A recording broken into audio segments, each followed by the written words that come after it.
आज हम आपको एयर कंडीशन की एक प्रॉब्लम बताने जा रहे हैं जो बहुत अक्सर होती है, और कंप्रेशर का ट्रिप करना। कंप्रेशर का ट्रिप करना एक प्रॉब्लम है बहुत बड़ी।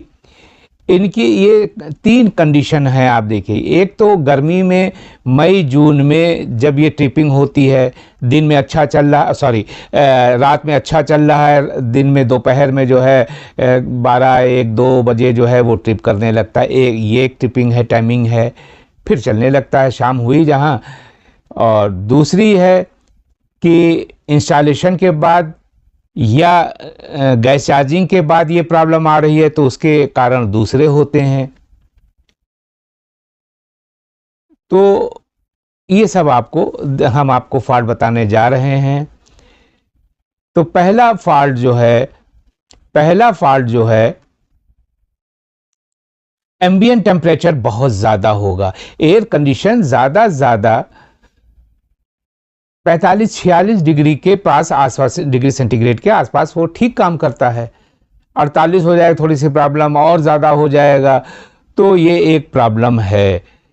तो एम्बिएंट टेम्परेचर बढ़ गया है, और एयर कंडीशन कहीं छत पर ज़्यादातर के बाहर तो लगते ही हैं। अगर छत पे लगा हुआ है और सीधे धूप पड़ रही है तो ये फॉल्ट दोपहर में तो आना ही आना है। आप ज़रा सा दोपहर में 1 बजे 2 बजे कोई लोहे की तरह कोई भी चीज़ छू के देखिए तो आप हाथ नहीं रख पाएंगे, इतना गर्म हो जाता है। तो अगर ये प्रॉब्लम आ रही है तो, और सीधे धूप पड़ रही है आउटडोर पर, तो इस पे शेड लगा दें, कोई ऐसा इंतज़ाम कर दें। और टेम्परेचर ज़्यादा है तो बीच बीच में, अगर कहाँ ना झंझट है लेकिन करते हैं लोग, उस पर पानी डाल देते हैं, कंडेंसर पर थोड़ा सा वो कर दिया तो वो हो जाता है। तो एक तो ये हो गया कि ये धूप सीधे पड़ रही है, पहला कारण। दूसरा कारण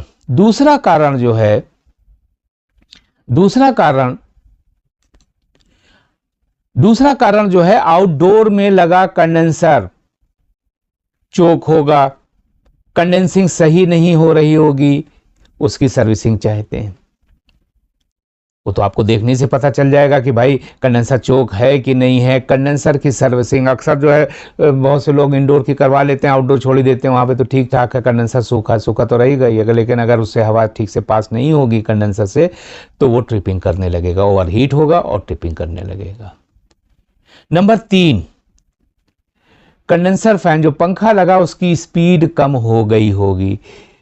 तो आप के पास कंडेंसर होगा, देखिए जब आप जाते हैं तो आपको मालूम होता है कि हम कौन सी मशीन चेक करने जा रहे हैं, कितने टन की है, वॉशिंग मशीन चेक करने जा रहे हैं, फ्रिज चेक करने जा रहे हैं, या कोई भी मशीन, तो उसके अकॉर्डिंग आप कैपेसिटर ले जाते हैं। अगर उसमें वहाँ पर 2-3 तरह के मोटर हैं, फ़ैन हैं, तो आपने फ़ैन कैपेसिटर उसी हिसाब से रख लिया, या कंप्रेशर के लिए आपने कैपेसिटर, वो आप लोग ले जाते हैं, आपको सबको मालूम है। तो कैपेसिटर के लिए तो एक मीटर आता है, अक्सर ज़्यादा तो लोग नहीं रखते हैं। तो आपका कैपेसिटर जो है कंडेंसर फ़ैन का रिप्लेस करके देख लिए, ये ज़्यादा अच्छा आइडिया होगा। तो ऐसे तो देखने से पता है धीमा चल रहा है या नहीं चल रहा है। तो बहरहाल कैपेसिटर नया लगाकर देख लें, अगर स्पीड बढ़ती है तो ये फॉल्ट दूर हो जाएगा। अगला फॉल्ट है, अगला कारण है जो कैपेसिटर कंप्रेशर के लिए लगा है, जो भी लगा हो, 36 हो, 40 हो, 45 हो, जो भी लगा है, उससे कमज़ोर होने से जो है वो फॉल्ट आएगा, उसमें फॉल्ट आएगा। और तब आएगा अगर वोल्टेज जो है कम है, 190 या इसके आसपास है कमरे। ऐसे तो एयर कंडीशन को चलाने के लिए जो सही वोल्टेज है 230-220 होनी चाहिए, लेकिन हम लोग क्या कहते हैं कि 200-240 के बीच कंप्रेसर सही चलता है, ठीक है, लेकिन 180 आ रही है, चलेगा। लेकिन कैपेसिटर जो है अगर थोड़ा सा वीक होगा तो वो ट्रिपिंग शुरू कर देगा। अब ये ट्रिपिंग की प्रॉब्लम रात में भी हो रही है, ये सबको आपको मिला लेना है। हम अलग अलग मौसम और टाइम के बता रहे हैं, लेकिन ट्रिपिंग हो रही तो उसमें बहुत से, इसमें अब ये रात में भी हो रही, दिन में तो हो ही रही है, रात में भी हो रही है। जो एम्बिएंट टेम्परेचर या कंडेंसर धूप गर्मी के कारण है वो दिन ही दिन में फॉल्ट होता है, रात में फिर एयर कंडीशन सही चलने लगता है। रात में भी ट्रिपिंग हो रही है तो उसके भी कारण जान लीजिए। वोल्टेज आप चेक कर लिए कि कितनी नॉर्मल वोल्टेज जो है 200-240 के बीच होनी चाहिए। स्टेबलाइज़र, कभी कभी आप स्टेबलाइज़र चेक नहीं कर पाते हैं, आप सुई हिलती हुई देख लेते हैं, समझते हैं स्टेबलाइज़र सही है। एक वीडियो हम बहुत जल्दी बनाएंगे, स्टेबलाइज़र कैसे जाने, इसमें क्या है, रेंज क्या होती है, ये इसमें क्या क्या विशेषताएं होनी चाहिए। रिपेयरिंग नहीं बताएंगे, स्टेबलाइज़र के बारे में बहुत बारीकी से हम आपको बताएंगे। तो ये अक्सर हमने देखा है कि बहुत से टेक्नीशियन जो होते हैं, सुई हिल रही है, चल रही है, यहाँ स्टेबलाइज़र सही होगा। तो स्टेबलाइज़र जो है वो प्रॉपर वोल्टेज निकाल रहा है कि नहीं, ये सिर्फ लगने से काम थोड़ा चलेगा, ये आप देखिए कि वो प्रॉपर वोल्टेज निकाल रहा है कि नहीं निकाल रहा है। और स्टेबलाइज़र जब आप लें तो ज़्यादा अच्छा ये है कि कापर का लें, कापर का लें। बहरहाल इस वक्त टॉपिक स्टेबलाइज़र नहीं है, ये टॉपिक है कि कंप्रेसर ट्रिप कर रहा है, कंप्रेसर ट्रिप कर रहा है, ये टॉपिक है। तो लो वोल्टेज जो है वो एक कारण है। अगला कारण है कि कंप्रेसर काफ़ी ज़्यादा पावर का होता है, एम्पियर का होता है, जहाँ टर्मिनल हैं वो जल जाते हैं। वो उसमें बहुत से तार होते हैं, एक दो लगे हुए हैं, बाकी जो है जल के अलग हो गए हैं, ज़रूर ट्रिप करेगा, ज़रूर ट्रिप करेगा। वो अगर कारण है, देखिए बढ़िया सा तार का उतना से काट के नया फास्टनर लगा कर, मजबूत फास्टनर, एक तो बहुत हल्के भी आते हैं, मजबूत फास्टनर उठा के वहाँ पर लगा दीजिए। अगर तार अगला है कारण, अगला कारण है अगर कहीं तार लूज है, खासतौर से न्यूट्रल तार कसे हुए होना चाहिए, कहीं से भी स्टेबलाइजर से हो, अंदर से हो, आपको देखना पड़ेगा कि सारे तार जो हैं वो टाइट होने चाहिए, सारे तार जो हैं टाइट होने। ट्रिप होने का एक और कारण है, ट्रिप होने का देखिए नंबर 1 2 3 4 हमने भूल जाते हैं कि कौन सा नंबर चल रहा है, तो हम कारण बताते जा रहे हैं, नंबर आप गिन लीजिएगा अगर होगा तो एक कारण ये और भी है कि एयर कंडीशन छोटा लगा हुआ होगा कमरे में, जितना लगना चाहिए। मोटा मोटा ये समझ लिए 100 फीट का कमरा है तो 1 टन का, 150 फीट का है तो 1.5 टन का, इस तरह से जो है मोटा मोटा जो है सही जो है। देखिए कितना बड़ा एयर कंडीशन, ये टॉपिक अलग हो जाता है। तो कमरे में लगना चाहिए 1.5 टन का एयर कंडीशन, आपने पौना लगा दिया है, पौने टन का या 1 टन का, तो उसको जो है कमरे को ठंडा करने में, और एक तो क्षमता से बड़ा छोटा है एयर कंडीशन, बहुत टाइम लगेगा, बहुत टाइम लगेगा, कंप्रेसर लगातार चलेगा और ज़रूर ट्रिप करेगा। तो एयर कंडीशन जो है वो लगातार नहीं चलना चाहिए, लगातार चल रहा है तो फॉल्ट आएगा ही। कभी कुछ ऐसे भी घर होते हैं जहां दरवाज़ा बंद नहीं करते हैं, खुला रहता है, लोग आ जा रहे हैं, अंदर का टेम्परेचर मेंटेन नहीं होगा, कंप्रेसर लगातार चलेगा और ट्रिप करेगा।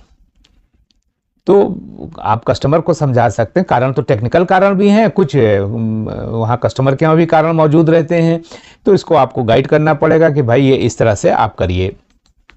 और अगर ये फॉल्ट गैस चार्जिंग या रिपेयरिंग के टाइम हो रहा है तो आप जान लिए पहले ठीक था, अब गैस चार्जिंग हुई है, रिपेयरिंग हुई है और ये फॉल्ट आया है, तो ये जान लिए कि मशीन जो है टेक्निकल, वो कस्टमर क्या जानेंगे, लेकिन आपको तो जानना है कि अगर सही वैक्यूम नहीं हुआ, सही वैक्यूम नहीं हुआ तो फिर समझिए ये फॉल्ट आ सकता है। कूलिंग तो कम होगी ही, फॉल्ट भी ये आ जाएगा। तो कम से कम वैक्यूम 20-25 मिनट सभी एयर कंडीशन में करिए। 5-10 मिनट अगर आपने ज़्यादा वैक्यूम कर लिए तो अच्छा ही है, कोई 5-10 मिनट में आपका कुछ जाना नहीं है। कुछ लोग तो ऐसे ही 1-1 मिनट जो है वो हुआ जा रहा है, 5-6 मिनट ज़्यादा वैक्यूम कर लिए, तो 20-25 मिनट बढ़िया सा वैक्यूम करिए, चाहे 1 टन का हो। बहुत से लोगों के दिल में सवाल होता है कितनी देर वैक्यूम करें 1 टन का। बिल्कुल आप 25-30 मिनट जो है 20-25-30 मिनट आप जो है वैक्यूम करिए बढ़िया सा, चाहे 1 टन हो, चाहे पौना टन हो, या 1.5 टन हो, 2 टन हो, आप बढ़िया सा वैक्यूम करिए और उसके बाद गैस जारिए। और कहीं आपने सेल्फ वैक्यूम किया है, बहुत सी मजबूरी होती हैं, उसके लिए एक अलग वीडियो है। और ठीक से अगर सेल्फ वैक्यूम नहीं किया तब भी ये फॉल्ट आएगा। दो बातें हैं ना, 2 बातें हैं, या तो आपने वैक्यूम सही नहीं किया है, एक हो गया। दूसरा ये है कि सेल्फ, किसी मजबूरी से आपने सेल्फ वैक्यूम किया है तो ठीक से नहीं किया है। और इसके लिए एक अलग से वीडियो है बनाएंगे जिसमें हम ये अभी देखिए नया चैनल है, ये हमारा 32वां वीडियो है, 32 जो है तो उसमें हम ये फॉल्ट को जो है, ये फॉल्ट वाला पहला जो है हम लेके आए हैं। और लेकिन ये जब हम कम से कम 6 वीडियो बना लेंगे तो 1 बाय 1 जो है हमारा एक ये होता है कि अगर हम कुछ टॉपिक है तो कम से कम 5-6 वीडियो एक साथ जो है तले ऊपर जो है, ताकि आपको ढूंढने में, आपको समझने में, तो कोशिश ये करते हैं। ये नहीं है कि आज हमने रेजिस्टेंस बता दिया और कभी कुछ और बता दिया, तो ये जो है हमें मज़ा नहीं आता है। तो तले ऊपर एक ही टॉपिक के सारे वीडियो कम से कम 5 हों, फिर जो कलेक्ट हो जाएगा कुछ विषय, तो फिर हम उसको उसी फिर भी 2-3 जो है वीडियो बना देंगे एक ही टॉपिक पर। एक हमने आज है 12 है, मानी बात है, ये जब आप वीडियो देख रहे होंगे काफ़ी टाइम हो चुका होगा। तो ये जो है आज 12 जुलाई है 24, तो सन 24, तो हमने वो एक वीडियो लोड किया है रेजिस्टेंस के ऊपर। देखिए रेजिस्टेंस आपके टॉपिक से हट कर है, लेकिन हर एक में ये दुनिया का सबसे ज़्यादा चलने वाला पुर्जा है। आप इलेक्ट्रॉनिक सीखिए या ना सीखिए, रेजिस्टेंस ज़रूर समझ लीजिए। तो हमने आपको बता दिया और इस वीडियो में हम डिस्क्रिप्शन में भी डाल देंगे उसका लिंक। तो रेजिस्टेंस को ज़रूर समझ लीजिए, जब आपका टाइम हो तो इत्मीनान से उसको समझ लीजिए। और क्यों समझ लें, देखिए सेंसर है, उसमें PTC लगा हुआ है, सेंसर है, रिले है, ये सब सेंसर बेस पे है, रेजिस्टेंस है। एयर कंडीशन की PC पे एक VDR लगता है सुरक्षा के लिए। तो आप रेजिस्टेंस को, आप कुछ ट्रांजिस्टर समझें ना समझें, डायोड समझें ना, जितने ऐसे तो बहुत है कि आप ज़्यादा समझिए, लेकिन बहरहाल रेजिस्टेंस तो आप समझ ही लिए, जो 12 जुलाई 24 को हमने लोड किया है। और डिस्क्रिप्शन में भी इसमें हम आपको दे रहे हैं, इसको आप देखिए। और उसी दिन एक और सर्किट हमने लोड किया है, टेस्टिंग बोर्ड, कि सीरीज से कैसे चेक करें। और अक्सर लोग ये कह देते हैं कि अरे इसकी क्या ज़रूरत, हम तो क्लब मीटर से चेक कर लेते हैं। देखिए टेक्नीशियन वो है जिसको हर मेथड मालूम हो, छोटा बड़ा प्लीज़ ना समझिए, आपको आना सब चाहिए। हाँ भाई, अगला कारण है, अगर गैस कम हो गई है, मानी बात है, कूलिंग कम हो जाएगी, कंप्रेशर लगातार चलेगा, ऑटो कट नहीं होगा, जो थर्मोस्टेट वगैरह लगे होते हैं टेम्परेचर को कंट्रोल के लिए। और भी कारण है, बहरहाल गैस कम का अगर है तो भी ये जो है फॉल्ट आएगा। एक और है, अगर 2-3 बार इंस्टॉल, देखिए उसमें तेल होता है, और अगर ये तेल कम हो, 2-3-4 बार इंस्टॉलेशन हो चुका है, या हाँ इंस्टॉलेशन हो गया, तो थोड़ा बहुत तेल जो है थोड़ा बहुत ख़त्म हो जाता है, इधर गिर जाता है उधर गिर जाता है, कंप्रेसर में तेल होता है। 2-4 माननी बात है कि 100 ग्राम कम हो गया, 150 ग्राम कम हो गया, या कहीं गिर गया, पता नहीं चला, तेल लुढ़क गया। तो अगर तेल कम है तब भी ये फॉल्ट आएगा, कंप्रेसर ट्रिपिंग करने लगेगा।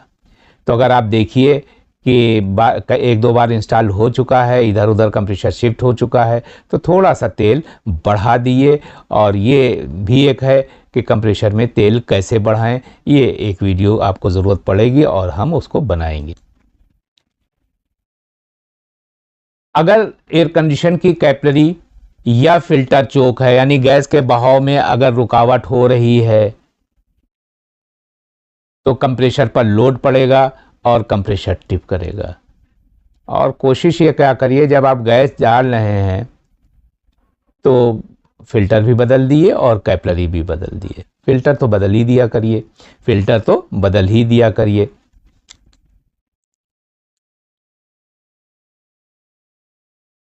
कभी कभी जो है कैपिलरी लगाने में टेक्नीशियन चूक जाता है। आप लोग बहुत से जो हैं वो चूक जाते हैं, और उसका कैपिलरी ऐसे ही, उसका मुंह बहुत छोटा होता है, बोर काफ़ी छोटा होता है, ज़रा सा भी अगर चूक हो गई और उसका कुछ अंश जो है वो उसका बंद हो गया कैपिलरी का, तो लोड पड़ेगा। तो कैपिलरी जब आप लगाएं तो बहुत साफ़ सुथरी वेल्डिंग करिए, बहुत साफ़ सुथरी।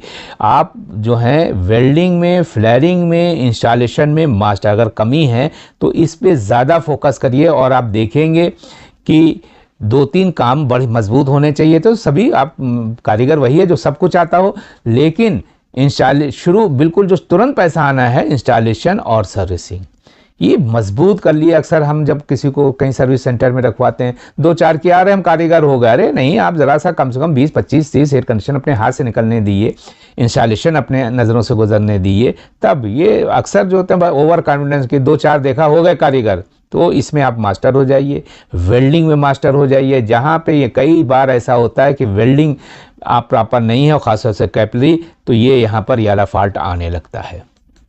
तो बहुत से हमने फॉल्ट बताए, गिन नहीं पाए भाई, 1 नंबर 2, बहुत से फॉल्ट हमने सारे कारण आपको बता दिए हैं।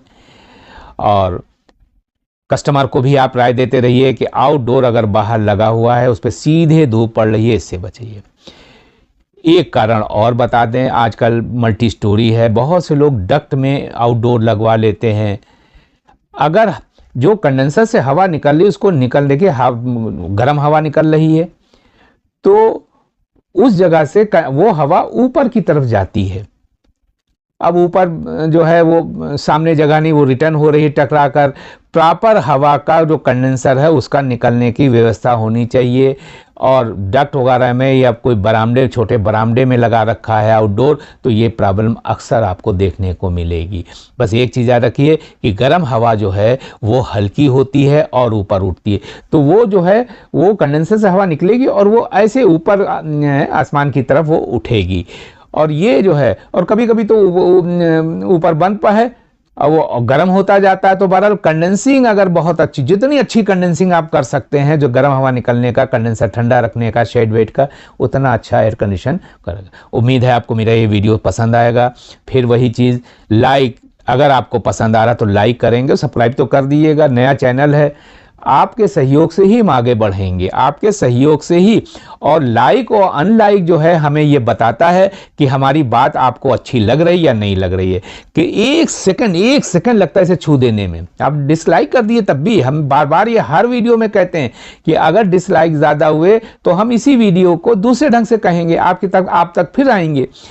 लेकिन सब्सक्राइब जो है करने से ये होगा कि 1000 या उससे कम से कम 1000 है वो है। पैसा हमें नहीं मिलना है इसमें, पैसा तो जब मिलेगा हम 4000 घंटा पूरा कर लेंगे तब कुछ मिलने लगता है, कोई आसान काम थोड़ा है। और मिलेगा वही आपके देखने से, जब वो कोटा पूरा होगा। तो लाइक और अनलाइक से तो कोनो मतलब ही नहीं है, हमें वो हो जाती। थैंक यू वीडियो देखने का। अगली बार हम नए पार्ट से आएंगे। Okay, thank you. AC supply में कौन कौन से रंग के तार होते हैं और वो क्या हैं? आपका टाइम शुरू होता है अब।